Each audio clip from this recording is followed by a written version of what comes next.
ആർപ്പോ 2024 ഓണം വന്നെത്തും മുമ്പ് ഒരു ഓണാഘോഷം. ഇങ്ങനൊരു ആഘോഷം നടത്താനുള്ള കാരണം ഈ മാസം 31-ാം തീയതി ഞങ്ങൾ കുടുംബസമേതം അബുദാബിക്ക് തിരിച്ചു പോവാണ്. എൻ്റെ വീട് പണി കഴിഞ്ഞതിന് ശേഷം തുടർച്ചയായിട്ട് എല്ലാ വർഷവും നടത്തി വരാറുള്ള പരിപാടിയാണ് ഓണത്തിനുള്ള ഈ ഫാമിലി ആൻഡ് ഫ്രണ്ട്സ് ഗ്യാതറിംഗ്. പ്രിയപ്പെട്ട സുഹൃത്തുക്കൾക്കും ബന്ധുമിത്രാദികൾക്കൊക്കെ ഒരുമിക്കാനും ഒരു ദിവസം കുറച്ച് സമയം സന്തോഷം പങ്കുവയ്ക്കാനുമായിട്ട് എൻ്റെ വീടിൻ്റെ മുറ്റത്ത് എല്ലാവരും ഒരുമിച്ച് ചേരാറുണ്ട്. ഒട്ടുമിക്കവാറും സമയങ്ങളിൽ ഓണത്തിൻ്റെ അടുത്ത ദിവസങ്ങളിലായിരിക്കും, അതല്ലെങ്കിൽ ഓണത്തിൻ്റെ അന്ന് തന്നെയായിരിക്കും ഈ ഒരു പരിപാടി നടത്താറ്. പക്ഷേ ഈ വർഷം ഓണം വരുന്നത് സെപ്റ്റംബർ 15-ാം തീയതിയോട് അടുത്താണ്. അത്രയും അവധി എനിക്കില്ല, തിരിച്ചു പോകേണ്ടതുണ്ട്. അതുകൊണ്ട് തിരിച്ചു പോകുന്നതിന് മുമ്പായിട്ടൊരു ദിവസം പ്രിയപ്പെട്ട സുഹൃത്തുക്കളെ എല്ലാവരെയും, അതുപോലെ തന്നെ അച്ഛൻ്റെയും അമ്മയുടെയും സഹോദരി സഹോദരന്മാരും അവരുടെ മക്കളും അങ്ങനെ എല്ലാവരും ചേർന്ന് ചെറിയൊരു ഓണാഘോഷം ഇന്നലെ ആഗസ്റ്റ് 25-ാം തീയതി വീട്ടിൽ നടത്തി. കേരളത്തിൻ്റെ ഓണവുമായി ബന്ധപ്പെട്ട ചരിത്രത്തിൽ സാധാരണയായിട്ട് തൃപ്പൂണിത്തുറ അത്തച്ചമയമാണ് ഓണവുമായി ബന്ധപ്പെട്ട് കേരളത്തിൽ ആദ്യം ആരംഭിക്കാറുള്ള ഒരു പരിപാടി. അതിനുശേഷമാണ് ഓണാഘോഷങ്ങൾ കേരളത്തിൽ ആരംഭിക്കുന്നത്. ഓണത്തിൻ്റെ മുമ്പായിട്ട് മിക്കവാറും ഓണാഘോഷങ്ങളൊക്കെ നടത്താറുള്ളത് സാധാരണയായി സ്കൂളുകളിലും കോളേജുകളിലൊക്കെയാണ്. ഓണം അവധിക്ക് മുമ്പായിട്ട് വീടുകളിൽ പൊതുവെ എല്ലാവരും ഓണത്തിന് തന്നെയാണ് കൂടാറ്. ആദ്യമായിട്ടായിരിക്കാം ഇത്രയും നേരത്തെ, ഏതാണ്ട് 20 ദിവസം മുൻപ് ഇതേപോലെ ഒരു ഓണാഘോഷം സംഘടിപ്പിക്കുന്നത്. പരിപാടിയിൽ പങ്കെടുക്കാനായിട്ട് വന്നെത്തിയ പ്രിയപ്പെട്ട സുഹൃത്തുക്കൾ, ബന്ധുക്കൾ ഒക്കെ പറഞ്ഞിരുന്നു, ഒരുപക്ഷെ ആദ്യമായിട്ടായിരിക്കാം കേരളത്തിൽ തന്നെ 25 ദിവസം മുൻപായിട്ടൊരു ഓണാഘോഷം സംഘടിപ്പിക്കുന്നത്. പ്രവാസികളെ സംബന്ധിച്ചൊക്കെ ഓണം കഴിഞ്ഞതിന് ശേഷമാണ് ഓണാഘോഷം ആരംഭിക്കുന്നത്. ഓണം കഴിഞ്ഞാൽ പിന്നെ അടുത്ത ക്രിസ്മസ് വരെയുള്ള സമയങ്ങളിലെ ഇടയ്ക്കൊക്കെ ഓരോ ഓണാഘോഷം ഉണ്ടായിക്കൊണ്ടിരിക്കും. അങ്ങനെയാണ് അവിടുത്തെ രീതി. അഡ്വാൻസ് ആയിട്ട് അവിടെ ആരും ഓണം സെലിബ്രേറ്റ് ചെയ്യാറില്ല, നാട്ടിലും പൊതുവെ ചെയ്യാറില്ല. പക്ഷേ ചിലർ വരുമ്പോൾ ചരിത്രം വഴിമാറും എന്ന് പറയാറില്ലേ, അങ്ങനെ ചില ചരിത്രങ്ങളൊക്കെ നമ്മളായിട്ട് മാറ്റി തിരുത്താണ്. ഈ ഓണപരിപാടിയിലെ ഏറ്റവും വലിയ സന്തോഷം കോഴിക്കോട് നിന്ന് ഒരുപാട് തിരക്കുകളുണ്ടായിട്ടും പ്രിയപ്പെട്ട കൂട്ടുകാരൻ ഹർഷിത് ഓടിയെത്തി എന്നുള്ളതാണ്. ഹർഷിത് രാവിലെ 8 മണിക്ക് അങ്കമാലിലെത്തി. ഹർഷിതിനെ പോയി പിക്ക് ചെയ്ത് ഞങ്ങൾ നേരെ അയ്യമ്പുഴ പഞ്ചായത്തുകാരുടെ സ്വന്തം സ്വിമ്മിംഗ് പൂള് പ്ലാന്റേഷനിലുള്ള കാട്ടരുവിയിൽ പോയി സുഖമായിട്ടൊന്ന് മുങ്ങിക്കുളിച്ച് വീട്ടിലെത്തിയതിന് ശേഷമാണ് ഓണക്കോടിയൊക്കെ ഉടുത്ത് ഒരുങ്ങിയത്. ഏതാണ്ട് ഒരു 12 മണിയോടെ നമ്മൾ ക്ഷണിച്ച ആളുകളിൽ ഒട്ടുമിക്കവരും വന്നെത്തി. മറ്റു ചടങ്ങുകളിൽ പങ്കെടുക്കേണ്ടിയിരുന്ന വളരെ തിരക്കുള്ള കുറച്ച് സുഹൃത്തുക്കൾ മാത്രമാണ് വൈകി എത്തിയത്. എന്നാലും ഞാൻ ഇൻവൈറ്റ് ചെയ്ത എല്ലാ വീടുകളിൽ നിന്നും ആളുകൾ വന്നെത്തി എന്നുള്ളത് ഏറ്റവും വലിയ സന്തോഷം നൽകുന്ന കാര്യമാണ്. ഓണം എന്ന് കേൾക്കുമ്പോൾ നമ്മളുടെ മനസ്സിൽ ആദ്യം ഓർമ്മ വരുന്നത് ഓണക്കോടിയും ഓണസദ്യയും ഒക്കെയാണ്. ഓണസദ്യയോടുകൂടിയായിരുന്നു നമ്മളുടെ പ്രോഗ്രാമിൻ്റെ തുടക്കം. നീതുവും അനിയത്തിമാരും നാത്തൂന്മാരും കൂടിയുള്ള കഴിഞ്ഞ ഒരാഴ്ചയിലെ പ്രാക്ടീസാണ് ഈ ഓണവുമായിട്ട് ബന്ധപ്പെട്ടുള്ള ഒരുക്കങ്ങൾ. തിരുവാതിരകളി, അതിനെ തുടർന്ന് ഞങ്ങളുടെ ഒരു ഫാമിലി ഡാൻസ് ഉണ്ടായിരുന്നു. വന്നെത്തിച്ചേർന്ന പ്രിയപ്പെട്ട സുഹൃത്തുക്കളുടെ ആശംസകളുണ്ടായിരുന്നു.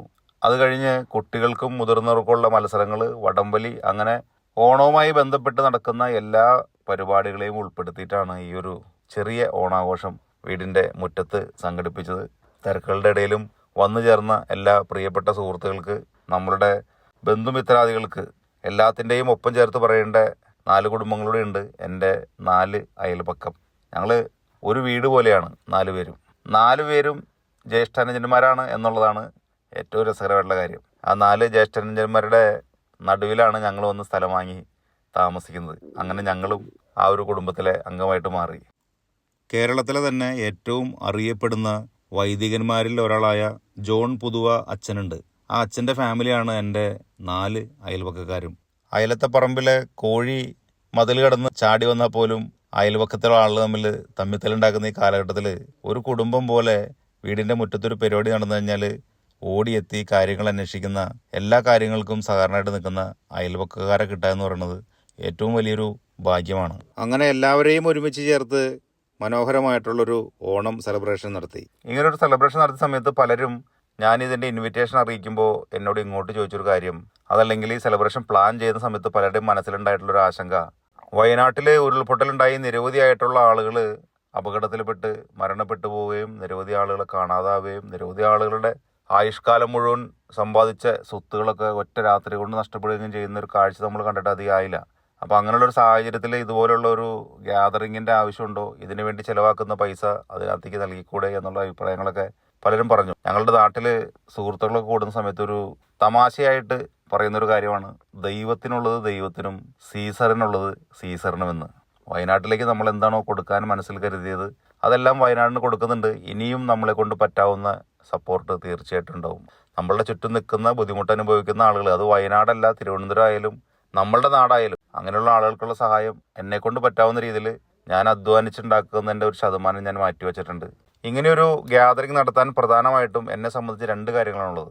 ഒന്ന്, എൻ്റെ അച്ഛൻ്റെയും അമ്മയുടെയും സഹോദരി സഹോദരന്മാരും അവരുടെ മക്കളും, ഞങ്ങളുടെ ഏറ്റവും ഇമ്മീഡിയറ്റ് ആയിട്ടുള്ള ഫാമിലി റിലേറ്റീവ്സ്, ഇവരൊക്കെ വല്ലപ്പോഴുമാണ് പരസ്പരം കാണുന്ന ആളുകൾ. എല്ലാവരും എപ്പോഴും അങ്ങോട്ടും ഇങ്ങോട്ടുമൊക്കെ വീടുകളിൽ സന്ദർശിക്കുന്ന ആളുകൾ അല്ല. വളരെ കുറച്ച് ആളുകൾ കാണുന്നവരുണ്ട്. പക്ഷെ കൂടുതൽ ആളുകളും വല്ലപ്പോഴും വല്ല കല്യാണമോ പൊതുവായിട്ടുള്ള എന്തെങ്കിലും ഫംഗ്ഷൻ ഉണ്ടാകുന്ന സമയത്ത് മാത്രം കാണുന്ന ആളുകളുണ്ട്. അതിലും കല്യാണമൊക്കെ നടക്കുന്ന സമയത്ത് കുറച്ച് ആളുകൾ തലേദിവസം വന്നു പോകും, കുറച്ച് ആളുകൾ കല്യാണത്തിൻ്റെ അന്ന് വരും, കുറച്ച് ആളുകൾ വൈകുന്നേരം വരും. അങ്ങനെയൊക്കെ ആയാലും പലരും കാണുന്നത് മിസ്സാവാറുണ്ട്. ഇപ്പം ഞാൻ ഇന്നലെ നടത്തിയ ഗ്യാതറിങ്ങിൽ 8 വർഷമായിട്ടും 10 വർഷമായിട്ടും ഒക്കെ നേരിൽ കാണുന്ന ആളുകളുണ്ടായിരുന്നു. ഏറ്റവും പ്രധാനപ്പെട്ട ഉദ്ദേശങ്ങളിലൊന്ന് അത് തന്നെയായിരുന്നു. നമ്മുടെ ഏറ്റവും അടുത്ത സ്വന്തക്കാർ, ബന്ധുക്കാർ, അതേപോലെ തന്നെ നമ്മുടെ സുഹൃത്തുക്കൾ, ഇവർക്കൊക്കെ ഒരുമിച്ച് കൂടാനായിട്ട്, വീണ്ടും കാണാനും സന്തോഷം പങ്കുവയ്ക്കാനായിട്ട് ഒരു ഇടം ഒരുക്കുക എന്നുള്ളതാണ് ഈ ഒരു പ്രോഗ്രാമിൻ്റെ ഏറ്റവും പ്രധാനപ്പെട്ട ഒരു ചിന്ത. രണ്ടാമതൊരു കാര്യം, നമ്മളെപ്പോഴും സന്തോഷവാനായിട്ടിരുന്നാലാണ് നമ്മളുടെ ചുറ്റും നിൽക്കുന്ന ആളുകളെ നമുക്ക് സന്തോഷം നിറയ്ക്കാനാകൂ. നമ്മൾ പ്രകാശിച്ചുകൊണ്ടിരുന്നാലാണ് നമ്മളിൽ നിന്ന് വെളിച്ചം മറ്റുള്ള ആളുകളിലേക്ക് ചെല്ലൂ. അതുകൊണ്ട് നമ്മളുടെ സന്തോഷങ്ങൾ മുഴുവൻ മാറ്റി നിർത്തിക്കൊണ്ട് മറ്റുള്ള ആളുകളെ സഹായിക്കാൻ ഇറങ്ങി തിരിക്കണം എന്നുള്ളൊരു കാഴ്ചപ്പാട് എനിക്കില്ല. കാഴ്ചപ്പാടുകൾ വ്യത്യസ്തമുള്ള ആളുകളുണ്ടാവാം. പക്ഷേ എൻ്റെ ഒരു കാഴ്ചപ്പാട് അങ്ങനെയാണ്. നമ്മളുടെ കുടുംബാംഗങ്ങൾ, ഏറ്റവും അടുത്ത സുഹൃത്തുക്കൾ, ഏറ്റവും അടുത്ത ബന്ധുമിത്രാദികൾ, ഇവരുടെയൊക്കെ സന്തോഷമാണ് നമ്മുടെ കൂടി സന്തോഷം. അവരിൽ സന്തോഷം നിറയ്ക്കുമ്പോഴാണ് നമ്മൾ ഹാപ്പിയാവുക. ആ ഒരു കാഴ്ചപ്പാട് കൂടി ഉള്ളത് കൊണ്ടാണ് ഈ ഒരു പ്രോഗ്രാം നടത്താനുള്ളൊരു തീരുമാനം എടുത്തത്. കാണുന്നവരും കേൾക്കുന്നവരൊക്കെ അത് മനസ്സിലാക്കും എന്ന് പ്രതീക്ഷിക്കുന്നു. നമ്മളുടെ സൗഹൃദ വലയത്തിൻ്റെ നിരവധി മേഖലകളിൽ നിന്നുള്ള ആളുകളിൽ ഏറ്റവും അടുത്ത് നിൽക്കുന്നവരെ മാത്രം ഉൾപ്പെടുത്തിയിട്ടും ഏതാണ്ട് 150ഓളം ആളുകൾ വീട്ടിൽ ഇന്നലെ ഉണ്ടായിരുന്നു. ഈ വീഡിയോ ആ ഒരു ആഘോഷത്തിൻ്റെ പ്രസൻറ്റേഷനാണ്. ഞങ്ങളുടെ കുടുംബത്തിൻ്റെ സ്നേഹവും ഐക്യവും എങ്ങനെയാണ് എന്നുള്ളതിൻ്റെ ഒരു പ്രസൻറ്റേഷൻ കൂടിയാണ് ഈ വീഡിയോ. ഞങ്ങളുടെ വീട്ടിൽ ഇന്നലെ വന്നെത്തിയ ഞങ്ങളുടെ പ്രിയപ്പെട്ട എല്ലാ ബന്ധുമിത്രാദികൾക്കും ഞങ്ങളുടെ കുടുംബത്തിൻ്റെ ഏറ്റവും സ്നേഹം നിറഞ്ഞ നന്ദി അറിയിക്കുകയാണ്.